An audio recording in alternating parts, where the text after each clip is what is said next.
give the girls a rat-a-tat-tat-tat when we go out campaigning, and they give us a rat-a-tat-tat-tat, and so we are not complaining. For years and years we've battled every night. They'll pension us when we are too old to fight. We are the boudoir brigadiers with our rat-a-tat-tat-tat-tat. Toujours l'amour in the army. Hello and welcome to Season 4 of How Would Lubitsch Do It?, a podcast in which we discuss the works of director Ernst Lubitsch, one film at a time. It's 1931, and Jonathan Mackris joins us to discuss The Smiling Lieutenant.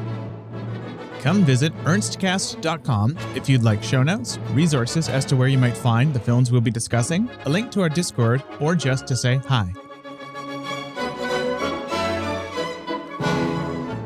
Hello, everyone. We're here with Jonathan Mackris. Jonathan, do you want to tell us a little bit about yourself? Yeah, hi, I'm Jonathan Mackris. I'm a PhD candidate at the University of California, Berkeley, in the film department. I'm also a writer. I occasionally work as a translator, and I also program films around the Bay from time to time. Wonderful. Thanks for hopping on. We're at the point now when I get to stop asking people why they want a specific film because it's kind of self-explanatory, but we're here to talk about The Smiling Lieutenant, the 1931 romantic comedy musical, although it's quite a complex one, starring Maurice Chevalier, and most notably, but also this is our first film with Claudette Colbert and very notably Miriam Hopkins in this retrospective. There's so many places we could start, but I think we can probably get into this with a little introduction about a man named Maurice. In our previous episode with Jennifer, we discussed him from a musical point of view, but to me, this is almost the first Maurice Chevalier movie of this retrospective in that he's finally that raconteur that we love. He is breaking the fourth wall. He's implicating us. He's doing the thing that Ossie Oswalda did silently, but with sound, where we are complicit in his antics. Maurice, who is this wacky Frenchman with a straw hat? Yeah, it's sort of like there's a part of me that's almost sort of embarrassed about the fact that I really do love Chevalier as a performer. I always have. I've always been so attracted to him. And I think this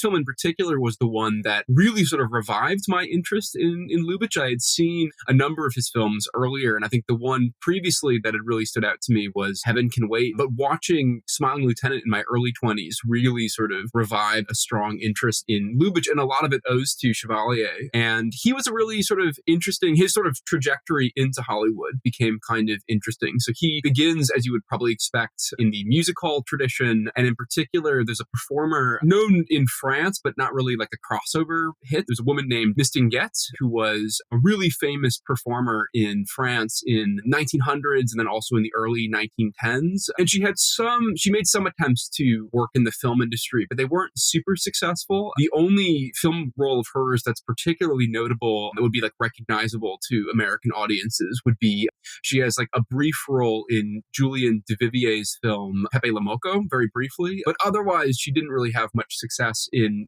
film. But in many ways, her star celebrity in France in the 1910s is what Chevalier in his 20s really kind of like latched onto. They were romantically involved for a little while, and that sort of like catapults him into stardom in France. He had made a couple of films with a French director, Henri Diamant-Berger, and what was sort of nice, a couple of years ago, Henri, the streaming service for the Cinémathèque Française, they put together this compilation of like 6 or so of the films that they shot together. And they're kind of interesting because Chevalier, like, and you already mentioned this, like he is known as like a singer, and he's really sort of like his voice is so important to his performance style. And so it's kind of interesting seeing him cast in these silent films. And he mostly is sort of playing a sort of slapstick role. He is sort of a romantic figure in them as well, but it's mostly like genre traditions of slapstick in particular. And there's one film, Jim Boxer, which is like a boxing film that's sort of like, Keaton in Battling Butlers, or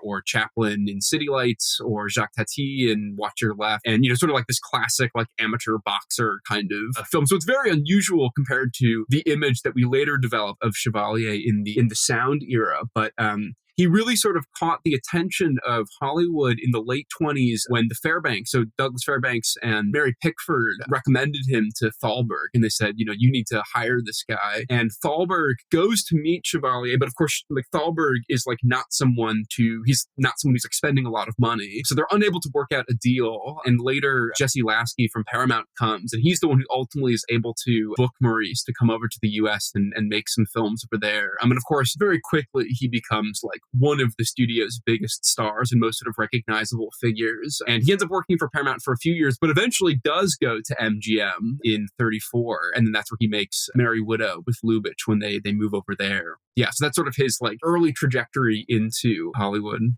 I mean, shortly after The Merry Widow, he basically dropped out of Hollywood, and his later life is probably the source of a lot of, in hindsight, controversy about him. You know? Yeah. Where, I mean, that story is probably for another day, but oof. And then he comes back with, films like Billy Wilder's Love in the Afternoon and Gigi, and it's been interesting because one of the, I think, maybe the single most defining tell that someone is new to Lubitsch, or, on the other hand, is very familiar with Lubitsch, is what they think of Maurice.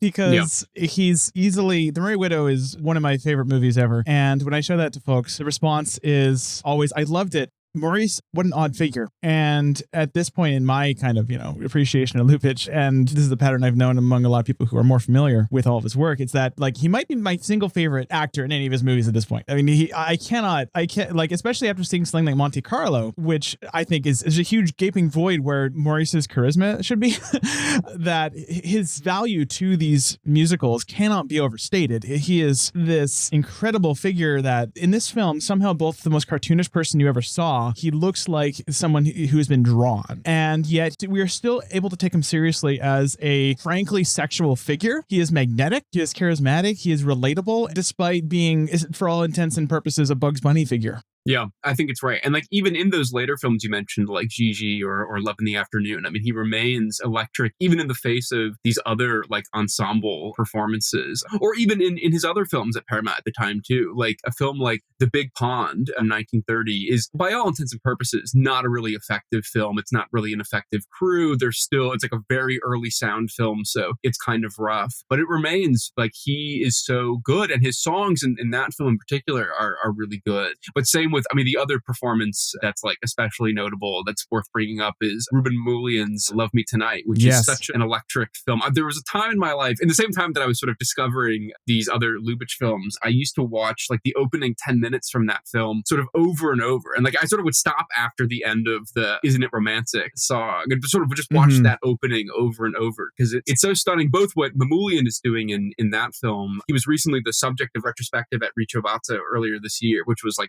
fantastic to see. But yeah, so what Mamoulien's doing in that film is fantastic, but also what Chevalier brings to it is really incredible and so electric. And I mean, I can say that I'm one of the many people for whom Isn't It Romantic was like a keying in moment to these early time musicals. Aha, okay, here's what we're dealing with. We're dealing with a bunch of artists building the form in front of our eyes and therefore having the freedom to do something as bonkers as Isn't It Romantic? Yeah. And, The Smiling Lieutenant, I'd actually say, as far as the musicals go, very conservative in how it stages the numbers compared to even something like The Love Parade. But one kind of little bit of context I think is important here is that the production of this film wasn't exactly that happy.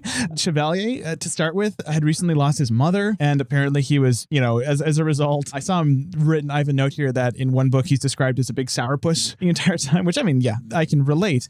And, meanwhile, Claudette Colbert and Miriam Hopkins were both wanted to be shot on the same side of their face. Claudette Colbert, is famous for only wanting to be shot on her right side, and Hopkins apparently, that applies too. And how do you stage a two-shot with two of them? There's a paradox there. And so this production was a little fraught, which I can actually, to get back to Maurice, I can see a bit of that in his performance, where he later called his performance in this mechanical. I can see that where, he raises his eyebrows in a way that I can feel the decision in a way that I don't see in something like even 1 Hour with You or Love Me Tonight, or especially The Merry Widow, which I think is my favorite of his performances. Yeah. The other thing to mention too is in this period, he's also going through a divorce. divorce from his first wife, Yvonne Vallée, who was another actress he had met in France and had been with for a while. But their marriage was also breaking up at this time too. So yeah, definitely like an unhappy period for him. But I reread James Harvey's Romantic Comedy in Hollywood, which is one of the sort of standard bearing studies of romantic comedies. And I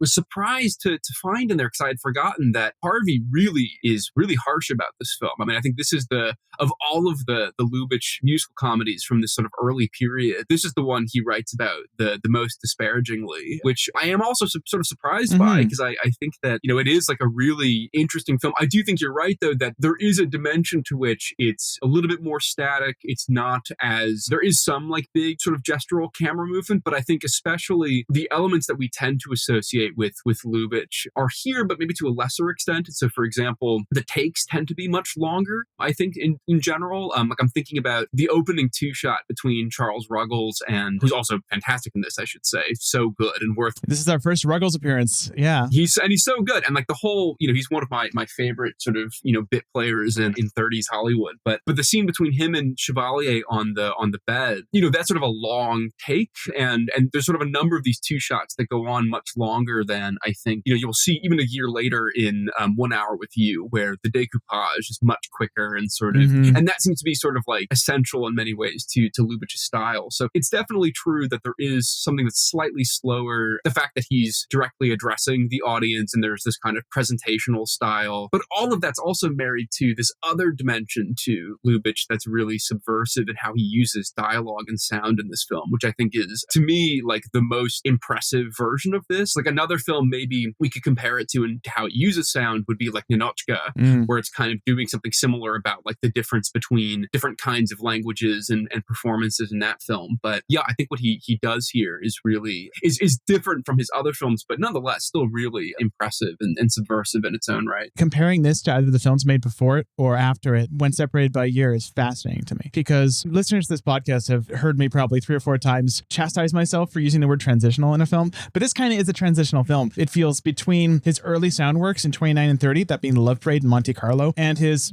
peak Lubitsch of 32, one of his great years where he made 3 films, at least 2 of which I think are spectacular, but all 3 quite something, where this film feels like an exact midway point between the relative, we're still working through this, but I'm still better than anyone else doing it in 1929 of The Love Parade, and the complete comfort of his 32 films, those being Trouble in Paradise, 1 Hour with You, and Broken Lullaby, where all 3 of those films, especially Trouble in Paradise, feel completely at ease with how do we make the medium of sound film work for us. I should say direct sound recorded film work for us. I got to be careful with my wording, because technically, Turner loves a sound film. It just isn't direct recorded. But in this film, it's not a quantum leap from like Monte Carlo, where he's already experimenting with tracking shots and stuff, but the fluidity and the expressiveness. And you mentioned the way with dialogue and languages, and especially the scene where halfway through the film, you have the kind of centerpiece musical number, which is I Like Him, where we cut between Maurice Chevalier and Claudette Colbert, Nikki and Francie. It's a musical number where they're just belting their love at one another. Not just their love, but their amorousness, right? I want to have sex with you. Oh, that's great. I do too. It belted in the beautiful singing voices. And then it cuts to Anna, who in a beautifully production designed little parlor in a palace is, in a very stately, girlish way saying, I like him, as a, teenager might. I love you, and I hate you. My darling, what have I done? I'll thrill you till I kill you, you son of a gun. He's so mild, like a sweet child. His conduct shows him as such. I like him. Oh, I like him.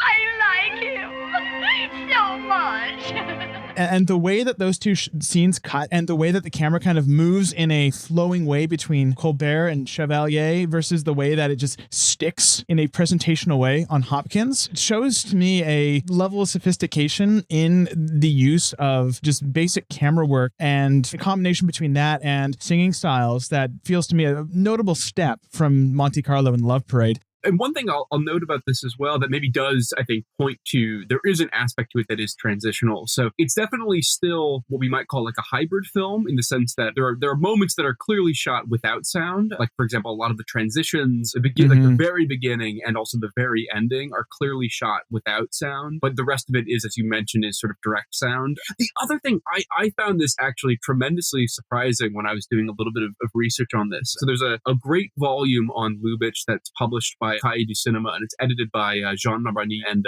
Bernard Eisenschitz. And they mostly are sort of repurposing an old issue, I think from 1967, where there had just been a big Lubitsch retrospective. Incidentally, The Smiling Lieutenant was not part of this retrospective, which I'm very sad about because it means that there's basically no writing on it from that period and from any of like the great critics of that period. But in any case, in this volume, at the end, they include this filmography where they have a lot of notes about, all the different films. And they mention in the notes for this film, and they say this for a number of the films from this period, but they mention in the notes for Smiling Lieutenants that there is a silent version of the film that was shot, that surprises me. I don't know if that to be true, but it is interesting that they note that. I don't know if it would have been shot, but at least edited, where oftentimes what they'll do is they'll just cut down the dialogue scenes drastically, introduce intertitles, and then, completely re-edit the existing footage into a version that quote unquote works for silent cinema, even if they hadn't actually shot anything new, but maybe they also shot a silent one. Well, they also shot a French language version of it too, which that would sort of make sense, especially if you're bringing in Chevalier. And they unfortunately don't give any details for this film who the other performers are. And on some of the other films, they mention like, here are the other performers playing these roles as well. But that's also kind of interesting. And I would love to see what that looks like. Fortunately, I don't really know anything much more about it. But it's also in this period where Hollywood is still figuring out, like, how do we do this? How do we incorporate, sort of an international audiences? An interesting side note, I have seen the French version of The Merry Widow, at least. And interesting. It's fascinating because Maurice and Jeanette still play the leads, but almost the entire supporting cast is swapped out with French character actors. And the guy they get to play the ambassador replacing Edward Everett Horton is a decisive trade down. But everyone seems to do pretty well. It's pretty fascinating. And there's new shots and there's a few more indications that Maxime's is indeed a bordello, because I guess the French could take it. But yes, no, it's all these very interesting things where, we're still figuring out, okay, how do we localize these things? Because subtitles were not much of a thing yet as far as mass-produced film prints go. I can only imagine what it would be like. Do you know who shot or who the director was for the French version of Merry Widow? I believe it was also Lubitsch. Okay, interesting. It looks like the takes must have been shot back to back because everything about them is identical. It's not like a case where there's any like significant difference about like every single MOS shot is identical. Every single camera setup, movement, the cutting is virtually the same. It's really interesting. Maybe they had a French, translator there or a consultant, but I'm pretty sure that Lubitsch personally directed the French version of it. I mean, there's so many ways to get into the kind of the Lubitschness of this film, but it's interesting how much more this film leans on objects and doors and lamps. Interesting side note is that a scene popularly attributed to this film, Billy Wilder mentions the scene where the king comes out and has a sword that is the wrong size. He attributes it to the Smiling Lieutenant and that UCLA talk. It's decades of people misattributing that scene to this film. But even with that, there is so much here, like the opening scene where you have the introduction of Nikolai, the Maurice character, the rake, right? Where you have the man with the tailoring bill coming. The light outside his apartment is off. Man with the tailoring bill assumes he isn't home and leaves. And then the woman comes in, his mistress or one of his many girls on the side comes in, knocks on the door opens, and only then does the light turn on. And the light is, a replacement for a night of romance.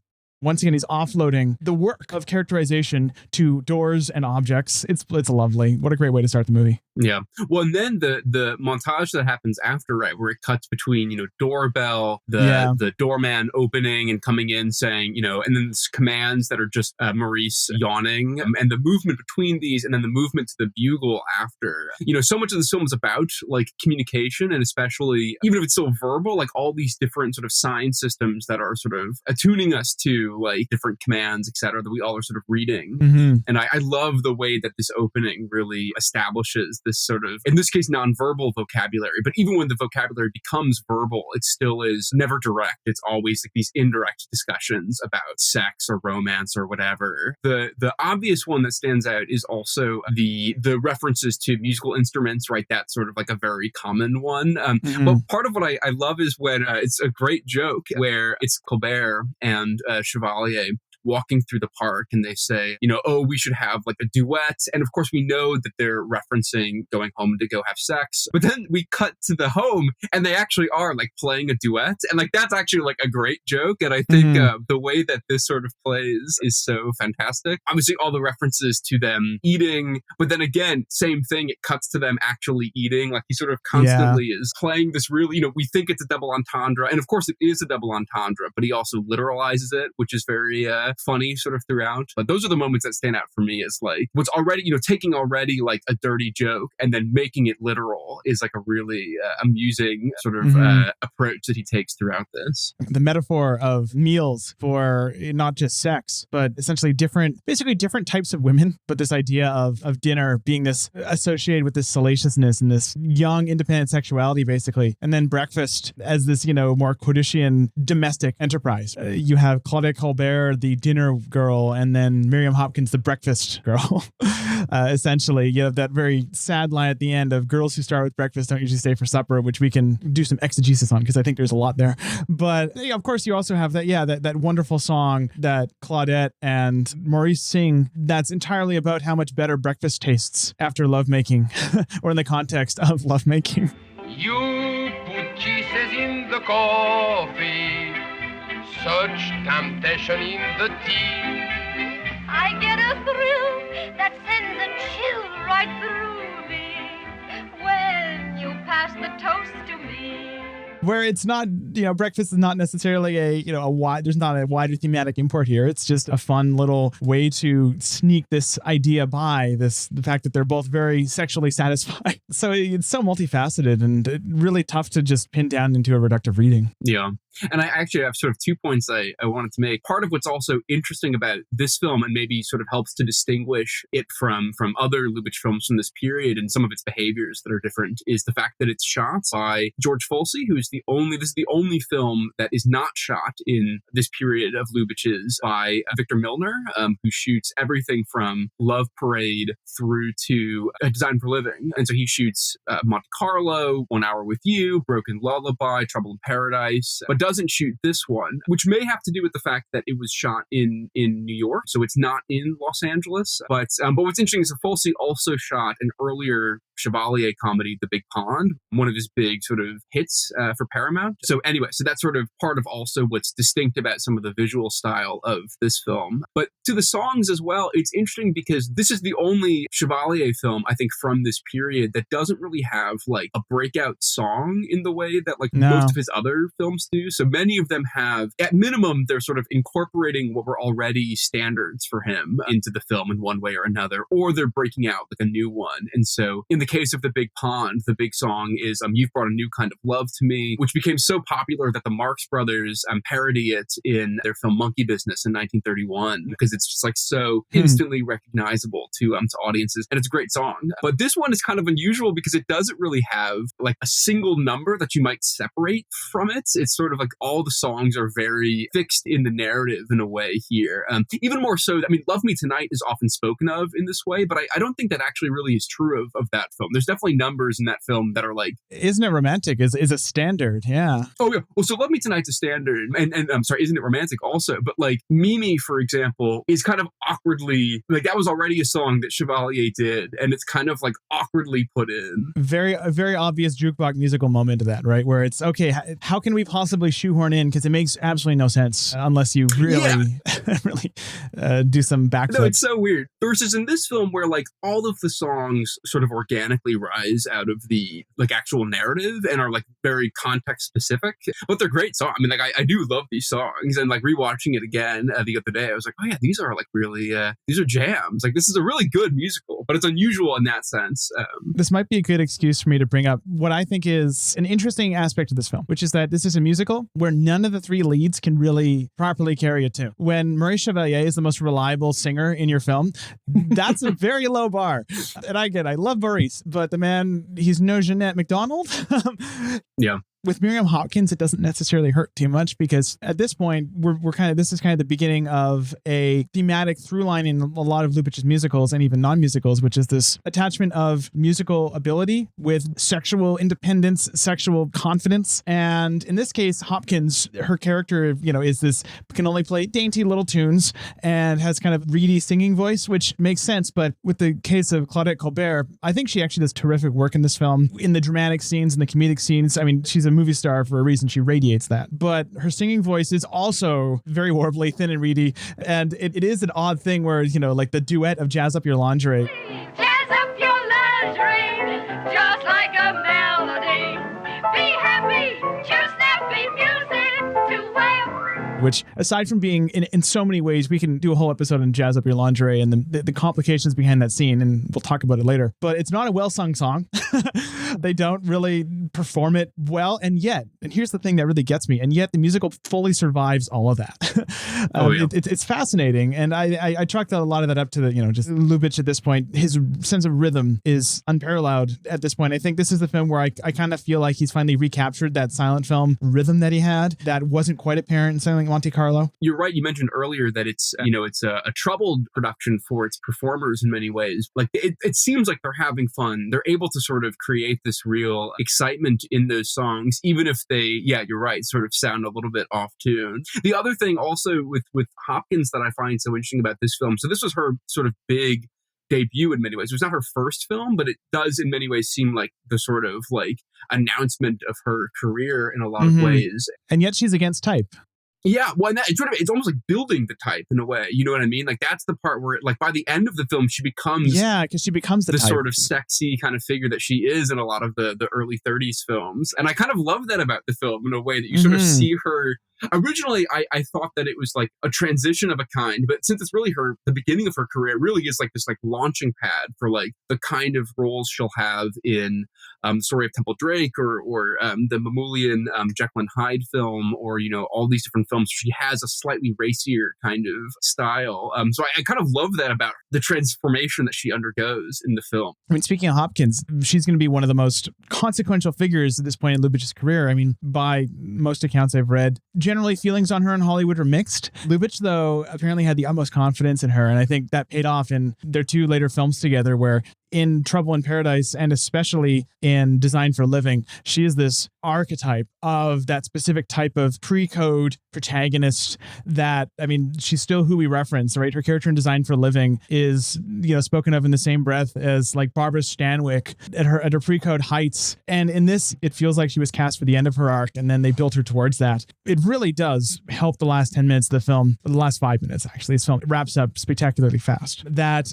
she feels completely at home playing this modern jazzy woman who is in full control of her own agency. All five of the sort of main leads, I forget who plays her father, but he also was a great sort of stock actor in the 30s, in the early 30s. George Barbier. And even, Ruggles is only in it for maybe 5 minutes, but he's so good in those 5 minutes. And he sort of makes me want to see more of him. So I'm glad when he gets promoted in the later Paramount films to more substantial roles. What really blows me away with this movie, aside from all the stuff we talked about, it feels like a fairy tale. It's almost childish in its production design and Maurice's mugging, and yet the sheer skill and charisma and movie star like magnetism of Maurice and Claudette mean that their romance, we take that seriously. I actually get the adult chemistry between the two of them in a way that I didn't get in Monte Carlo between Jack Buchanan and Jeanette MacDonald. I think Buchanan is the weak point there, and in this case, very quickly, I think the key scene is Claudette's introduction, where she's shown, miming violin and Maurice is mugging at her. But there's this kind of playfulness, this winking knowingness to both performances that tells us, okay, all this kind of goofiness is a facade. This is love at first sight. And then when they're negotiating the bounds of their relationship later, right? When she is basically saying, I'm not staying. This is a fling. I'm just another one of your girls. But he's fully in love, right?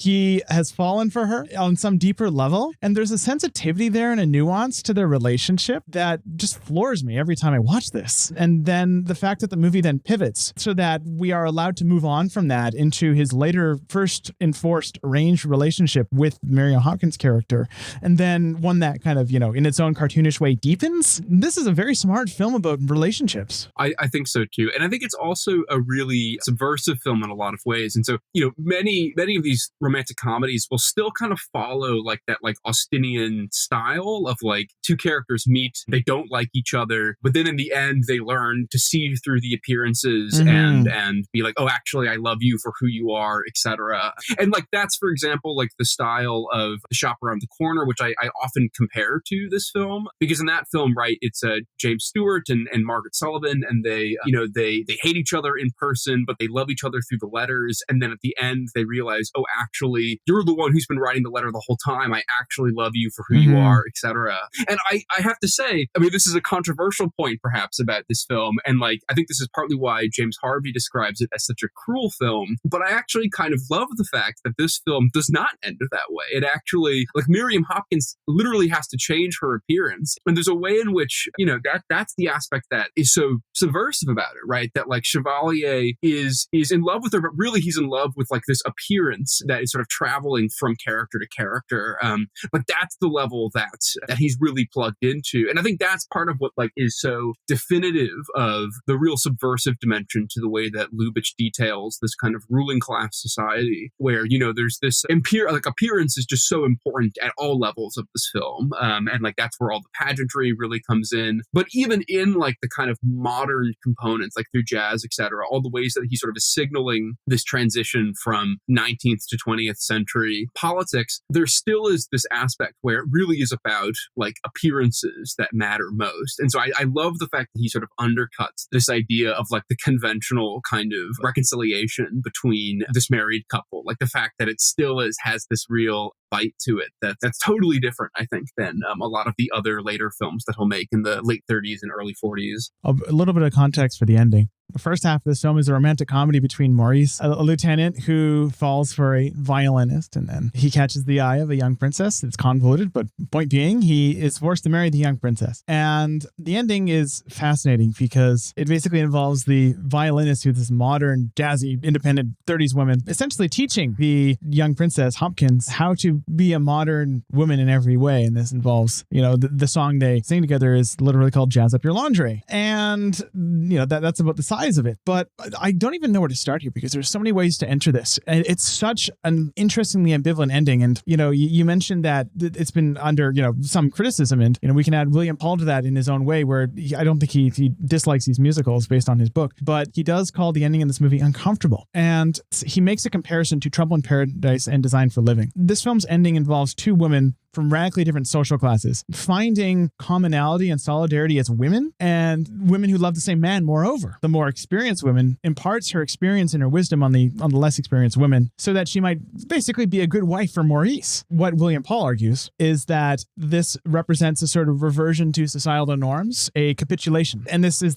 obviously the reverse of the situation we see at the end of Trouble in Paradise, where the rebellious couple goes off to their own adventure, or the end of Design for Living, where the entire idea of a monogamous couple is tossed away in exchange for a sexless wink wink threesome. And I don't disagree with William Paul at all in this at all. I think the discomfort is what makes this ending really great. I know that's the oldest canard where what you think is bad, what if good? But I really think that the emotional complexity of this ending, here we have three characters, all of whom are kind of sympathetic in their own way, but especially the Claudette character, where she's the, character in the film with, it turns out, the most agency, or at least she gets the final activate, where she gets to basically decide, this relationship, me being essentially the mistress, even though her relationship with Maurice is fundamentally one of loyal monogamy. The mistress and the wife, the positions have been swapped from what we usually see in stories like this. She is going, okay, out of love and loyalty, I am going to essentially equalize me with this princess. And that also ends on this interesting gender note of, Maurice comes in and he can't, there's this lovely bit, of course, right? The comic bit where he can't believe this princess who is so unattracted to him is suddenly this hottie who wears lingerie and plays jazz and smokes cigarettes. He has to go and just ensure that the drink he's drinking is not some sort of poison that is giving him hallucinations. The final beat we have from Maurice is essentially, wow, I'm not attracted to this one person. I'm attracted to this type of woman. It's not about the person, it's about the role you are fulfilling. And that is a deeply troubling idea. I don't mean in the sense of, presentism, hindsight, 100 years hence, dare we judge these? I just mean existential. This mystic bond between these two people of what we usually think of as love is really chemistry between personality types. So I've gone in a million directions in this, but that's because this ending is that complex. It's so interesting. That's my rant, but I love this ending. No, I think you're so right. And I think that's where, for me, like, even though it does end in monogamy, which is maybe where the William Paul sort of argument comes in, I also don't, it's still not quite that, though, because like it isn't sort of grounded in, as you say, like, actual like love or affection for each other. And that's where I think it sort of matches with these endings from these other later Lubitsch films, as you're mentioning. Like, it really contains its own undoing by making the marriage at the end contingent on Miriam Hopkins sort of maintaining the appearance of the mistress, playing the role of the mistress within the marriage itself. And that's the part where, and I mean, it sort of goes back to the fact the whole film is structured around, all of these different sort of ways of sort of communicating or signifying to each other different sort of meanings and subversive meanings and double meanings, etc. And so this ending, the way that it concludes is, I think you're right. Like, the discomfort is precisely what makes it so thrilling. And for me in particular, like, I think this is like, that is where it immediately connects with something like Lady Windermere's Fan, or a lot of like the really great Lubitsch films, in terms of how they understand the ways they detail the sort of social norms of these like upper class societies, etc. I think the other part too, which maybe we can like link back, I know you wanted to talk about Raphaelson as well. Like, I think this is sort of where he becomes kind of interesting too, as like when you think about the role that Hopkins has in this as sort of like analogous to, in some ways, the kind of existential drama that Al Jolson goes through in The Jazz Singer, and the sort of opposition between jazz as symbolic of modernity and sort of traditional music on the other hand,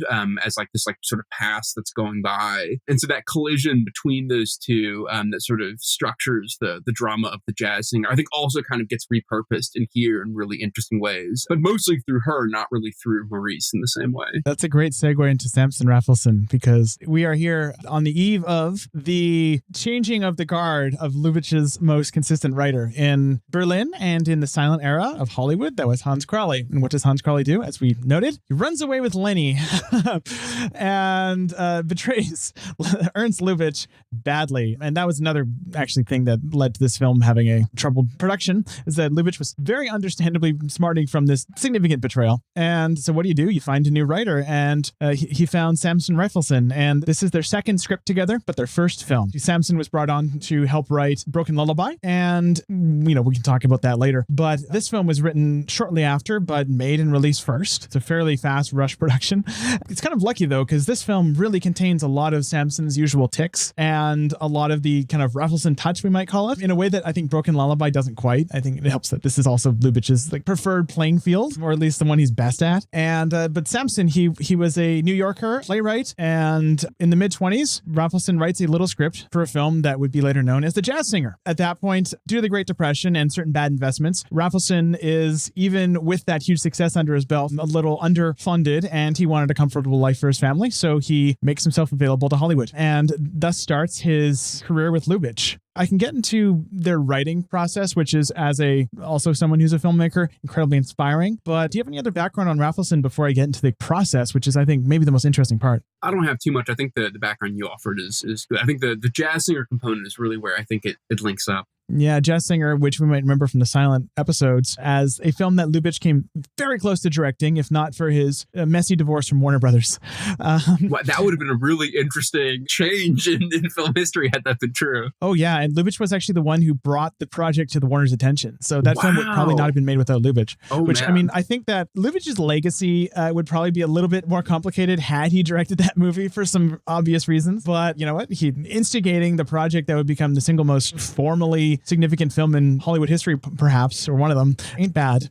The story of Samson Raphaelson and Lubitsch is fascinating because they were friends in a fashion. There's an incredible article in the New Yorker called Freundschaft, in which at a very old age, in his 80s, Raphaelson eulogizes Lubitsch three or four decades after his death. It's one of the most touching tributes to friendship I've ever read, especially a friendship wherein the person writing it, that being Samson, felt never fully bloomed like it might have. Samson basically, a lot of the article is him kind of ruminating on moments when he could have opened up to Lubitsch and vice versa, and they never did. His writing later about this is our best resource into Lubitsch's creative process, which is fascinating. Lubitsch almost never originated a story. In Freundschafts, Raphaelson writes, "I doubt if he ever tried to create a story, a film, even a scene entirely on his own. He had no vanity or illusions about himself. However, he was shrewd enough to cherish writers," which is a very nice thing to say. And so they would start, though, with almost always, I think To Be or Not to Be might be the sole exception, with a literary source material, right? Opera, a book. But Lubitsch would never even ask his writers to read the source. He would give them basically the elevator pitch, a tiny outline, and they would go from there. He didn't want to be beholden to it, which explains a lot about, in particular, Lady Windermere's Fan Designed for Living, doesn't it? Or even The Merry Widow, where they feel like remixes of the originals more than actual adaptations. And they would then proceed to have a days-long, what seems like an argument, Sam and Lubitsch, where they would essentially walk through each scene. They would play out parts for each other. Lubitsch would say, "Let's do the scene badly, and then let's learn how to do the scene well." It was all dictated, so they had a stenographer there, a secretary writing all their notes down, and then that would be translated into a written script. And then they would take that and edit that mercilessly, again, verbally.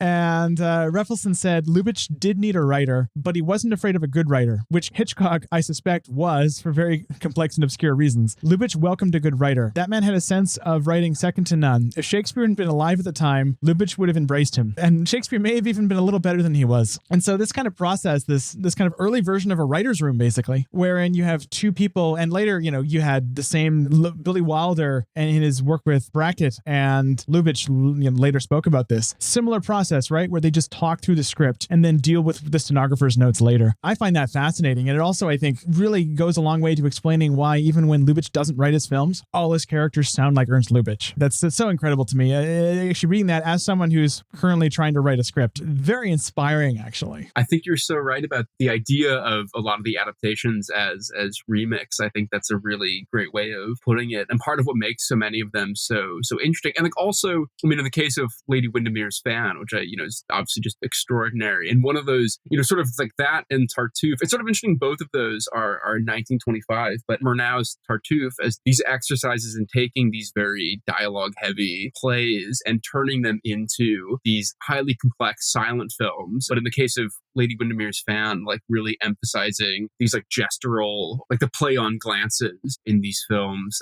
It's really just stunning. But it also shows how what he sees in the material that isn't just given in the dialogue itself, and even kind of structures how dialogue functions in these films too. The thing that stands out to me, and anytime that I've taught this film or I talk about it with students, is the fact that even though Maurice is even speaking to us, right? There's direct address to the audience at the beginning and the end of the films, and yet it's never actually a direct comment. They're never talking about what they actually mean. There's always this indirect or misdirection that's playing on double entendres or playing on this play of meaning that really makes even its relationship to sound very complex, and differently complex from other great filmmakers from the time. But for me, I've always sort of thought about this one in particular as kind of a starting point or a way of thinking about sound in a very different way than most Hollywood or most commercial productions are, that leads to that comment that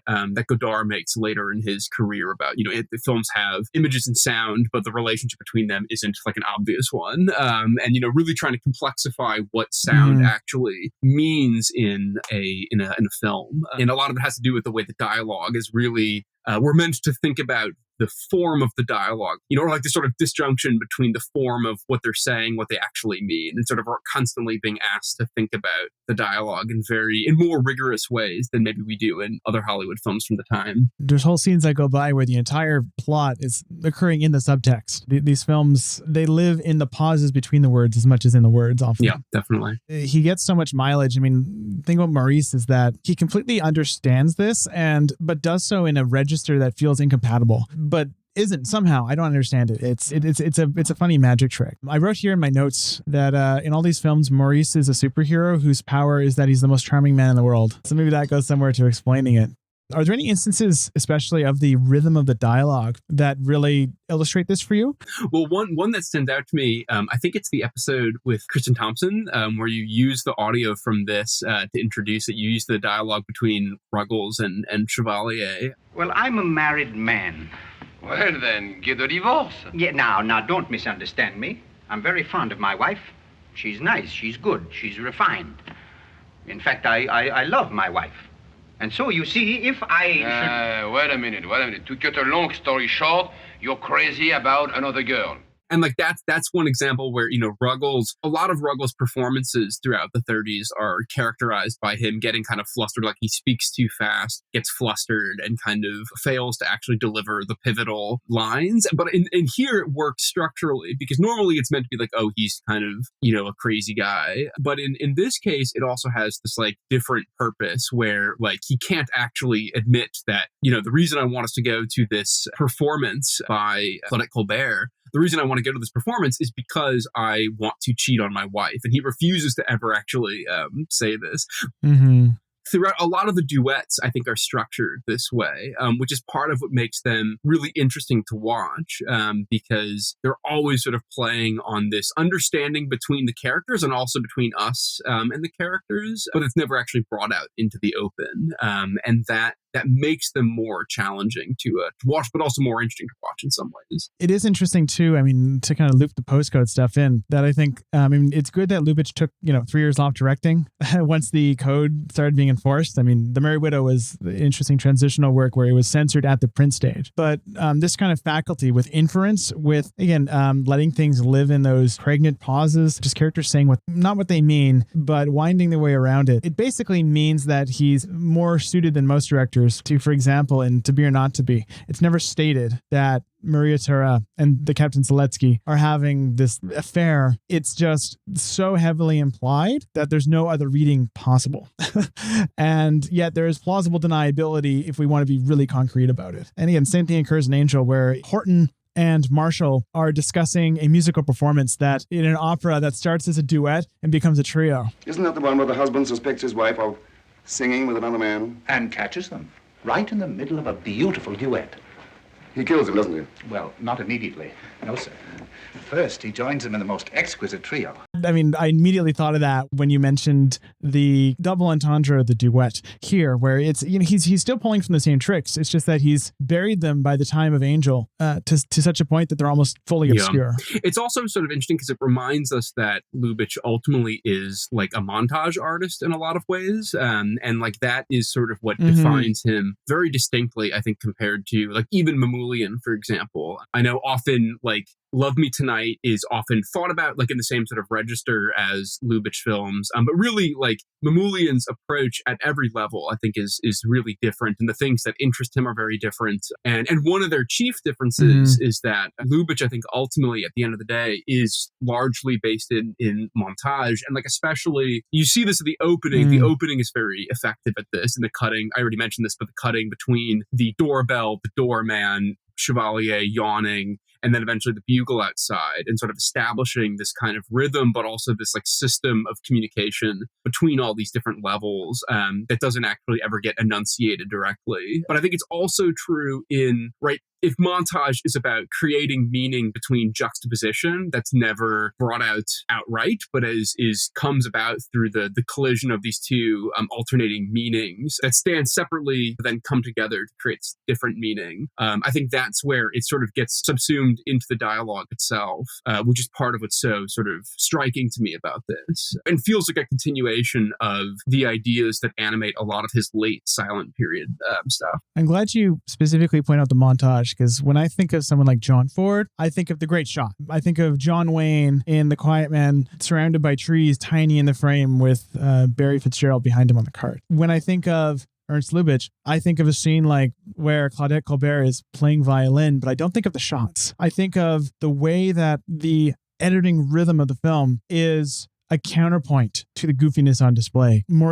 He's mugging. Maurice is playing the scene for goofy comedy, but the editing is playing the scene for essentially eroticism. The two are falling in love and just cannot wait to get into the bedroom together on screen. And it's the editing and the music and the interplay between those two that sells that. We don't need to be told it. It's just this formal force of nature that, I shouldn't say force of nature, but it's this formal tidal wave of kind of subtextual emotion that Lubitsch generates by just the editing rhythm of that scene. It's remarkable. Yeah.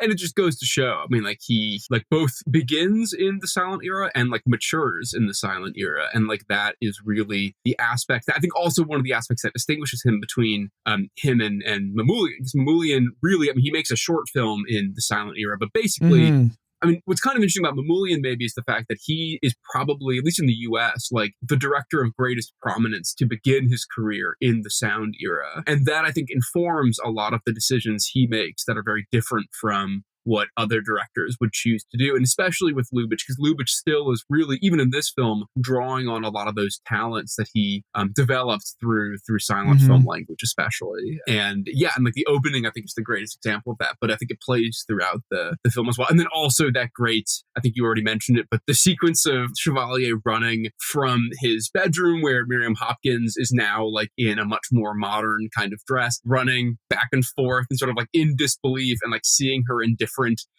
states of undress and doing different things, playing piano and smoking, etc. And the fact that ending can just walk that tonal tightrope of it being just this goofy, ringing out the comedy from this. He's mugging at the camera going, this thing, it's practically like a Charlie Chaplin bit. And although, I mean, Chaplin always laced that with, in his later career, sadness and melancholy. And that's what happens here too. It's not so much melancholy as it is mixed feelings, because you're never not aware of the fact that now he's stuck in this cloistered palace, and the ending, it deflates itself just enough. Can I jump in really quickly with a very brief note about Chevalier and Chaplin, since you've brought it up? When he first comes to Hollywood, of course, he, wants to meet all these different celebrities. And who else would you want to meet in this moment in Hollywood other than Chaplin? Of course you want to. And so they go to dinner together, I think at one of their houses. I can't remember whose. And at this point, Chaplin's going through a divorce, and he also is a really intelligent guy. So he wants to talk about the political developments in Europe. He wants to talk about the economic crisis in Germany. He wants to talk about, according to this one account, he wants to talk about Marxism, etc. And he's talking to Chevalier about this, and all the Chevalier wants to talk about, because he is not a smart man, was really only concerned with hey, so how do I make it in the biz in Hollywood? And it did not, they did not connect at all. And they would see each other from time to time in the future. They're never alone, but always in a group setting. And Chaplin apparently just really disliked him. Constantly, Chevalier would make these comments about his future marriages or about other things, and throughout the remainder of his life, Chaplin was by no means a Chevalier fan. Lubitsch and Chevalier, it seems that they started out on good terms, but by the time of The Merry Window, Lubitsch just had no time for the guy anymore, didn't really want to work with him. They were no longer socially on good terms. Chevalier, I mean, by all accounts, is this kind of slightly dour, prickly personality. It seems that he struggled with depression. He was apparently comically cheap. Apparently, as soon as the camera stopped rolling, he would just revert to his very dour, humorless self. And yeah, it is so interesting that the man on screen who just seems to have this incredible joy for life. I mean, it's the oldest thing in the book. Even in his later career, the way that he, I mean, I think in many ways, I love Gigi, the Minnelli film, and I think he just lights it up in so many ways. I like many of the performers in that film, but he, particularly his later songs, I'm Glad I'm Not Young Anymore, or his duet, I Remember It Well, which is arguing for me probably the greatest sequence in all of Minnelli's films. And it makes sense why he chose that as the name of his autobiography. But yeah, I think those sequences are just stunning. I think it's also probably why Love in the Afternoon is really the only Billy Wilder film that I like. And I think a lot of it, not all of it, but I think part of it has to do with Chevalier and his role in that, which is kind of unusual and bizarre. But yeah, I like him quite a bit in that as well. He is terrific in it. Yeah. I really struggled with Love in the Afternoon. I felt that it lacked the rhythm of Lubitsch. I felt that, and I also felt that, I mean, this is the oldest play in the book for that movie too. But Gary Cooper is so old. He looks like a face on Mount Rushmore compared to the late 20s Hepburn, and he photographs older than Maurice. Oh yeah, no, definitely. As far as Maurice goes, I've read such contradictory things about his involvement with Vichy France. That's one thing where I throw up my hands and I do not know what to think about what he was doing in the early 40s. because I've heard everything from he was a willful collaborator to like his family was being held hostage to he only performed once. Everyone has a different story. It's very fascinating. Yeah. I mean, I think part of the background. So one of the biographies that I've read on Chevalier, I think makes what I think is the most convincing point, and this is the part that's maybe hard to appreciate post facto, but the fact that Pétain had like a lot of cachet to leverage, and like he was well liked by particularly men of Chevalier's generation, and so like I don't think this excuses it at all, and in fact I think it actually makes it worse in some ways. But like his willingness to go along with it is based on the fact that he continued to admire Pétain throughout his entire life, and even after the war, but especially his like deftness in World War I was part of what made him, you know, uniquely, I think, willing to sort of go along with and become sort of associated with that. Like, and this is part of what's sort of contradictory about Chevalier, but also why I love him so much in Gigi in some ways too, is that like Gigi in many ways is also negotiating this kind of image of